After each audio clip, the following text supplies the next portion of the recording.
நகரம் முழுவதும் ஒவ்வொரு நாளும் பரபரப்பான சூழலிலும் சிலர் நமக்காக நிற்கிறார்கள்.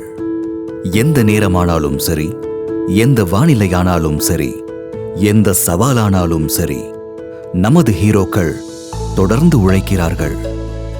நாம் சில நொடிகளில் கடந்து செல்லும் போது அவர்கள் மணிக்கணக்கில் நிற்கிறார்கள்.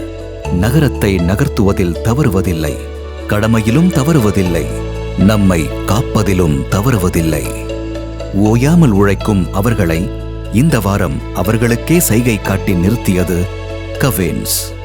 உண்மையான ஆற்றலின் ஒரு துளி, உண்மையான அக்கறையின் ஒரு தருணம் எங்கள் நிஜ வாழ்க்கை ஹீரோக்களுக்கு. ஏனென்றால் சாலையும் நாமும் அவர்களால் பாதுகாக்கப்படுகிறோம். அவர்களின் மன உறுதியை நாங்கள் வணங்குகிறோம்.